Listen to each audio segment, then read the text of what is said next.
PM Modi हमेशा दुनिया के सबसे लोकप्रिय नेताओं की लिस्ट में टॉप पर रहते हैं, लेकिन भारत में कांग्रेस के लोग जबरदस्ती अफवाह फैलाकर सरकार और पीएम मोदी की छवि खराब करने की कोशिश करने में लगे रहते हैं। इस बार भी कांग्रेस के लोग पीएम मोदी को घेरने की कोशिश कर रहे हैं, लेकिन असलियत बाहर आने के बाद वो एक्सपोज हो गए हैं। आज भारत दुनिया भर की अर्थव्यवस्थाओं के बीच आशा की किरण के रूप में दिखाई दे रहा है। कई बड़े सुधार किए गए हैं और स्वदेशी के आह्वान के साथ आत्मनिर्भरता मूल मंत्र बन रहा है। पीएम मोदी ने हमेशा मां भारती की सेवा के अवसर को जीवन का सबसे बड़ा सम्मान समझा है। संविधान के हर शब्द, हर वाक्य को अपना आदर्श बताते हुए उन्होंने विकसित भारत के स्वप्न को साकार करने के लिए प्रयास करते हुए भरोसा हमेशा ही लोगों को दिया है। लेकिन कांग्रेस के लोग तुष्टीकरण के चक्कर में लगे हुए हैं। इजराइल और अमेरिका द्वारा धुलाई ईरान की हो रही है, लेकिन भारत में तकलीफ कांग्रेस के नेताओं को हो रही है। कांग्रेस के लोग चाहते हैं कि ईरान के चक्कर में भारत इजराइल और अमेरिका से लड़ाई करे, लेकिन भारत क्यों इजराइल से लड़ेगा? इजराइल ने हमेशा भारत का साथ दिया है। ऐसे में भारत को भी इजराइल का साथ देना चाहिए, लेकिन विपक्ष और कांग्रेस के लोग को सिर्फ अपने वोट बैंक से मतलब है। भारत में विपक्ष के द्वारा ऐसे में झूठा माहौल खड़ा किया जा रहा है कि भारत अमेरिका, इजराइल जैसे देशों के दबाव में है, जबकि उनकी सरकारों के समय में यह दबाव स्पष्ट दिखता था, जिसमें भारत के वीर सैनिकों ने अपना खून बहाकर जंगें जीती और बातचीत की मेज पर इनकी सरकारों ने वो बढ़त गवा दिए। पहले कांग्रेस और विपक्ष ने पीएम मोदी की इजराइल यात्रा को निशाना बनाया और इसे ईरान इजराइल युद्ध में भारत की साजिश बताया। फिर खामनेई की मौत पर दुख न जताने और अमेरिका इजराइल का विरोध न करने पर आलोचना की, और अब IRIS डेना को भारत का मेहमान बताकर अमेरिका के हमले को भारत से जोड़ा जा रहा है। राहुल गांधी ने तो ये तक कहा कि ईरानी भारत के मेहमान थे जब उनकी फ्रिगेट मार गिराई गई, लेकिन तथ्य है कि जहाज 25 फरवरी को रवाना हो चुका था और घटना 4 मार्च को हुई, वो भी इंटरनेशनल वाटर में श्रीलंका के पास। वामपंथी और कट्टर इस्लामी इकोसिस्टम भी इस नैरेटिव को बढ़ावा दे रहे हैं। वो अफवाह फैला रहे हैं कि अमेरिकी नौसेना ने भारत के गेस्ट को मार गिराया, जबकि पनडुब्बियों का काम युद्ध में दुश्मन को खोजकर खत्म करना है। ये सब भारत सरकार को नीचा दिखाने का प्रयास है। ये इकोसिस्टम भारत की तरक्की नहीं देख पा रहा है। मोदी सरकार का जनता से मजबूत कनेक्शन उन्हें खटक रहा है। लेकिन आप दर्शक अगर पीएम मोदी के कामों से खुश हैं तो यस और गुड पीएम मोदी जरूर लिखें, ताकि विपक्ष को साफ संदेश जाए कि देश के लोग पीएम मोदी के साथ हैं। इस खबर में बताएंगे आपको सब कुछ डिटेल में, तो बने रहिए हमारे साथ अंत तक और देखिए हमारी खास रिपोर्ट। साथ ही आप दर्शकों से विनम्र निवेदन है कि अगर अब तक आपने चैनल को सब्सक्राइब नहीं किया तो अभी कर लीजिए। दर्शकों, श्रीलंका के नजदीक हिंद महासागर में ईरानी युद्धपोत को मारकर डुबोने के मामले को लेकर असदुद्दीन ओवैसी ने केंद्र सरकार पर जोरदार हमला बोला है। ओवैसी ने केंद्र सरकार से सवाल किया है कि अगर चीन भी ऐसा ही करे तो क्या तब भी भारत चुप ही रहेगा। हैदराबाद के सांसद ने भारत के नजरिए से इस घटना को बुजदिली बताते हुए सवाल किया कि भारत क्वाड का सदस्य है, अमेरिका का रणनीतिक साझेदार है, फिर भी क्या उसे ईरानी जहाज पर हमले से पहले कोई जानकारी नहीं थी?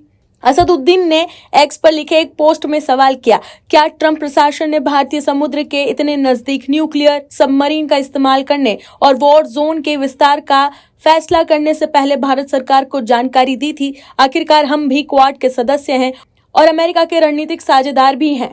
वहीं ईरान इजराइल तनाव के बीच ईरान ने भारतीय तेल जहाजों को लेकर बड़ा दावा किया है।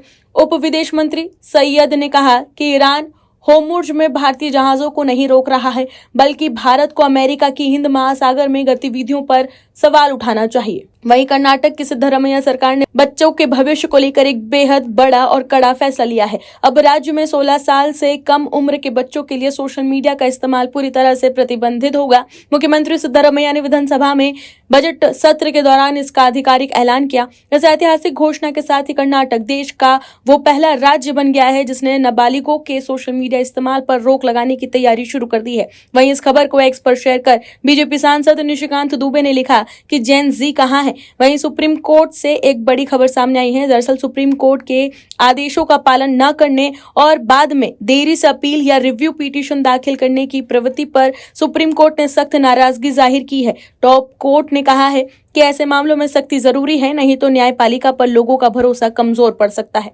दर्शकों, भारत में विपक्षी नेता, कांग्रेसी इकोसिस्टम, वामपंथी इकोसिस्टम से जुड़े लोग चाहते हैं कि भारत ईरान के साथ युद्ध में कूद जाए और अमेरिका के साथ जंग करके पूरा देश बर्बाद कर ले। ईरान युद्ध शुरू होने के बाद से वो भारत सरकार को इस मुद्दे पर घसीटने की कोई कोर कसर नहीं छोड़ रहे। वहीं जब पाकिस्तान के साथ भारत की लड़ाई होती है तब यही लोग शांति की दुहाई देने लगते हैं। ईरान के सुप्रीम लीडर खामनेई की मौत के बाद पीएम मोदी ने दुख क्यों नहीं जताया और अमेरिका इजराइल का विरोध क्यों नहीं किया, ये कहकर भारत को उकसाने की कोशिश की। पीएम मोदी पर सवाल उठाए गए। हालांकि डिप्लोमेटिक चैनल्स के माध्यम से तय प्रक्रिया होती है और भारत के विदेश सचिव ने ईरान के दूतावास में जाकर रजिस्टर पर हस्ताक्षर किए हैं। इस बीच अब जब हिंद महासागर में ईरानी फ्रिगेट IRIS डेना को जब अमेरिकी पनडुब्बियों ने मार गिराया तो उसे भी भारत पर हमले से जोड़कर बयानबाजी करने लगे। राहुल गांधी ने ये तक कह दिया कि ईरानी भारत के मेहमान थे जब उनकी फ्रिगेट को मार गिराया गया।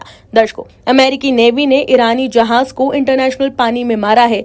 डिस्ट्रेस कॉल श्रीलंका में गई, लेकिन यहाँ भी कांग्रेसियों वामपंथियों की छाती फटने लगी। क्यों? क्योंकि वो चाहते हैं कि किसी न किसी तरह से भारत सरकार के नेतृत्व को नीचा दिखाया जाए। राहुल गांधी ने एक्स पर पोस्ट करते हुए लिखा कि विश्व एक अस्थिर दौर में प्रवेश कर चुका है। समुद्री क्षेत्र में बड़ी चुनौतियां सामने खड़ी है। भारत की तेल आपूर्ति खतरे में है। LPG और LNG के लिए स्थिति और भी ज्यादा खराब है। उन्होंने ये भी कहा कि हिंद महासागर में एक ईरानी युद्धपोत के डूबने से संघर्ष भारत की दहलीज तक आ पहुंचा है, लेकिन प्रधानमंत्री मोदी ने कोई टिप्पणी नहीं की।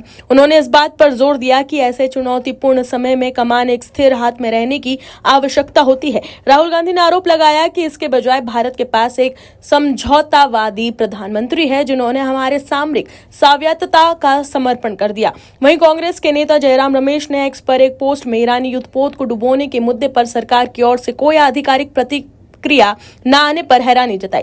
जयराम रमेश ने एक्स पर लिखा है कि अमेरिका की इस कार्रवाई से भारत पर भी व्यापक प्रभाव पड़ेगा और ये चौंकाने वाली बात है कि इस पर अभी तक कोई भी आधिकारिक प्रतिक्रिया सामने नहीं आई है। शायद इसमें आश्चर्य की कोई बात नहीं है क्योंकि मोदी सरकार ने ईरान में लक्षित हत्याओं पर अभी तक चुप्पी नहीं तोड़ी है।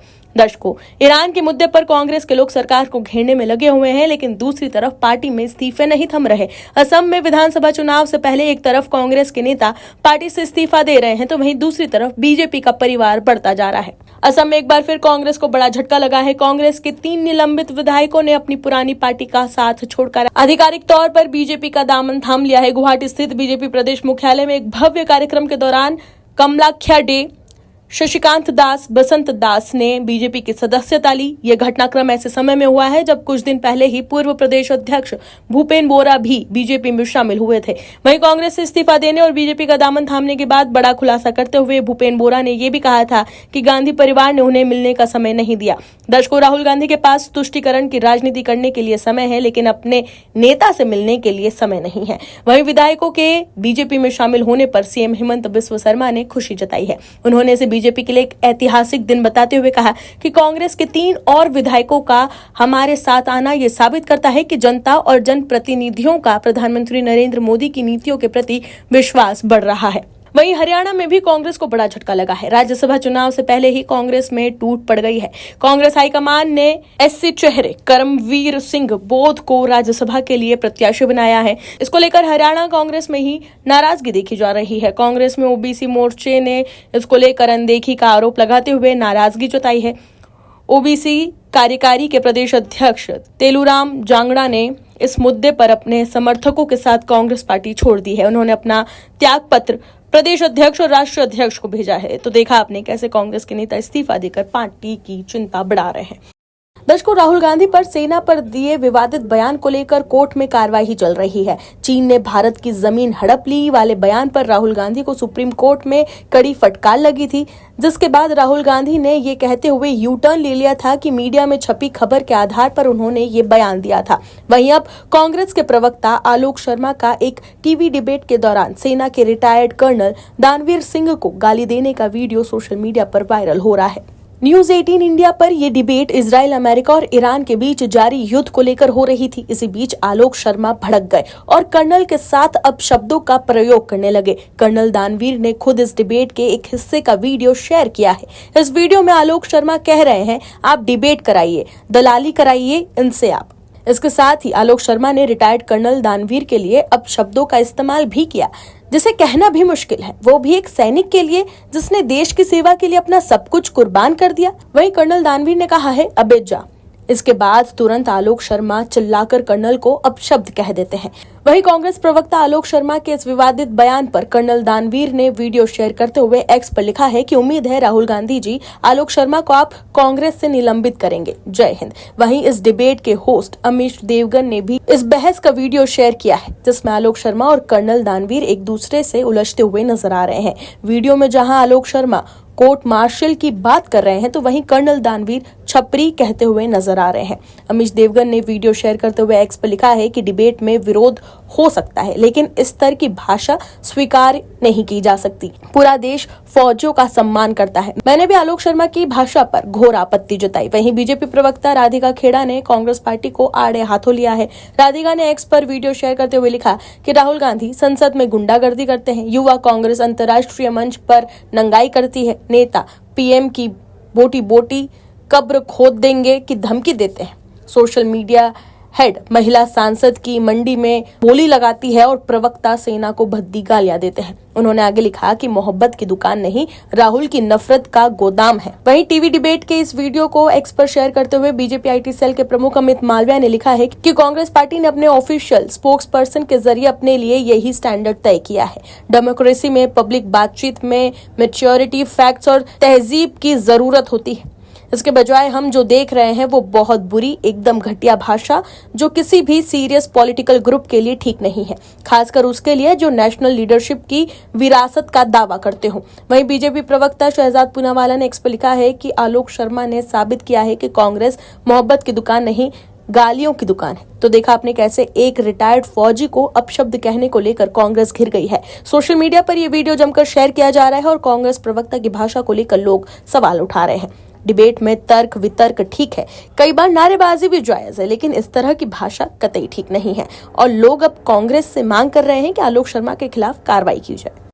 होर्मुज स्ट्रेट भारत के लिए बंद नहीं है। ईरान के इस्लामिक रिवॉल्यूशनरी गार्ड कॉर्प्स ने यह साफ कर दिया है कि यह समुद्री रास्ता इजराइल, अमेरिका, यूरोप के उसके सहयोगी देशों के जहाजों के लिए बंद किया गया है। इसके बावजूद सोशल मीडिया पर कांग्रेस का प्रोपोगेंडा जारी है। कांग्रेस का कहना है कि ईरान ने स्ट्रेट ऑफ हॉर्मुज पूरी तरह से बंद कर दिया है, वहां से सिर्फ रूस और चीन के जहाज ही जा सकते हैं। इस लिस्ट में भारत का नाम नहीं है। कांग्रेस का यह भी कहना है कि समुद्री रास्ते के बंद होने से 10,000 करोड़ का भारतीय सामान, 30 से भी ज्यादा जहाज और 1,100 नाविक फंसे हुए हैं। कांग्रेस का कहना है कि हॉर्मुज स्ट्रेट बंद होने के कारण देश के लोगों को खामियाजा उठाना पड़ेगा, क्योंकि एलपीजी, एलएनजी उसी रास्ते से आता है। लेकिन कांग्रेस को कौन समझाएगा कि ईरान ने जिसके जहाज को हॉर्मुज स्ट्रेट से गुजरने पर हमला करने की बात कही है, उसमें भारत का नाम नहीं है। ईरान सिर्फ उन देशों के जहाजों को पार नहीं होने देगा जिसने प्रत्यक्ष या परोक्ष रूप से युद्ध में इजराइल और अमेरिका का साथ दिया है। वहीं राहुल गांधी को भी बीजेपी सांसद निशिकांत दुबे ने करारा जवाब दिया है। दर्शकों, भारत में विपक्षी नेता, कांग्रेसी इकोसिस्टम और वामपंथी इकोसिस्टम से जुड़े लोग चाहते हैं कि भारत ईरान के साथ युद्ध में कूद जाए और अमेरिका के साथ जंग कर पूरे देश को बर्बाद कर ले। ईरान युद्ध शुरू होने के बाद से वो भारत सरकार को इस मुद्दे पर घसीटने की कई बार कोशिश कर रहे हैं। यूएस ईरान वॉर के बीच कांग्रेस नेता राहुल गांधी ने भारत की विदेश नीति को लेकर पीएम मोदी और केंद्र सरकार पर हमले तेज कर दिए हैं। पीएम मोदी पर निशाना साधते हुए राहुल गांधी ने कहा कि आज विदेश नीति की जो स्थिति है वो एक समझौतावादी व्यक्ति के शोषण का परिणाम है। उन्होंने ये टिप्पणी पश्चिम एशिया के युद्ध और अमेरिका के साथ व्यापार समझौते को लेकर की है। राहुल गांधी ने एक्स पर पोस्ट करते हुए लिखा कि भारत की विदेश नीति हमारे लोगों की सामूहिक इच्छा से आकार लेती है। इसकी जड़ें हमारे इतिहास, हमारे भूगोल और सत्य और अहिंसा पर आधारित हमारे आध्यात्मिक लोकाचार में होनी चाहिए। उन्होंने आरोप लगाया कि आज हम जो देख रहे हैं वो नीति नहीं है, ये एक समझौतावादी व्यक्ति के शोषण का परिणाम है। वहीं इसके एक दिन पहले अमेरिका, इजराइल और ईरान के बीच चल रहे संघर्ष के दौरान भारत को होने वाली परेशानियों को लेकर राहुल गांधी ने पीएम मोदी को घेरा था। राहुल गांधी ने एक्स पर पोस्ट करते हुए ये कहा था कि विश्व एक अस्थिर दौर में प्रवेश कर चुका है, आगे भयंकर संकट मंडरा रहा है। भारत की तेल आपूर्ति खतरे में है क्योंकि हमारे आयात का 40% से अधिक हिस्सा होर्मुज जलडमरू मध्य से होकर गुजरता है। एलपीजी और एलएनजी के लिए स्थिति और भी बदतर है। राहुल गांधी ने कहा कि संघर्ष हमारे पड़ोस तक पहुंच गया है। हिंद महासागर में एक ईरानी युद्धपोत डूब गया, फिर भी प्रधानमंत्री ने इस पर कोई टिप्पणी नहीं की। ऐसे समय में हमें एक स्थिर नेतृत्व की आवश्यकता होती है। इसके विपरीत भारत के पास एक ऐसे प्रधानमंत्री है जो समझौतावादी है और रणनीतिक स्वायत्तता को त्याग दिया है। वहीं बीजेपी ने भी तगड़ा पलटवार किया है। वहीं बीजेपी के फायर ब्रांड सांसद निशिकांत दुबे ने एक्स पर कुछ दस्तावेज शेयर करते हुए लिखा है कि रोपा पेड़ बबूल का तो आम कहां से हो। हिंद महासागर में अमेरिका का नौसेना अड्डा डियोगो गार्सिया में इंदिरा गांधी जी के समय बना। पूरा विपक्ष हल्ला करता रहा, पूरे देश को सही जानकारी देने में आनाकानी की गई। अब हमको दोषी मान रहे हो, कांग्रेस कितना झूठ बोलेंगे। वहीं एक दूसरे पोस्ट में निशिकांत दुबे ने एक्स पर लिखा है कि 21 जून 1973 को कनाडा यात्रा छोड़कर तत्कालीन प्रधानमंत्री इंदिरा गांधी जी ने अचानक अपने मित्र जो CIA के लिए काम करती थी लूसीले काइले से मिलने अमेरिका चली गई। इस गोपनीय अचानक यात्रा के दौरान तत्कालीन अमेरिकी राजदूत डैनियल पैट्रिक उनके साथ थे। उसी के बाद अमेरिकी राजदूत के रुपये का ऑडिट हुआ, जिसमें यह पता चला कि भारत के चुनाव को प्रभावित करने के लिए CIA से इंदिरा गांधी जी ने 2 बार पैसे लिए थे। मोइनी साहब को अमेरिका सरकार ने 2 अवार्ड दिए हैं, कॉम्प्रोमाइज्ड या सरेंडर्ड कांग्रेस। तो देखा आपने कैसे निशिकांत दुबे ने राहुल गांधी और कांग्रेस को करारा जवाब दिया है। Bureau report OMH news. आप दर्शकों से विनम्र निवेदन है कि चैनल को सब्सक्राइब जरूर करें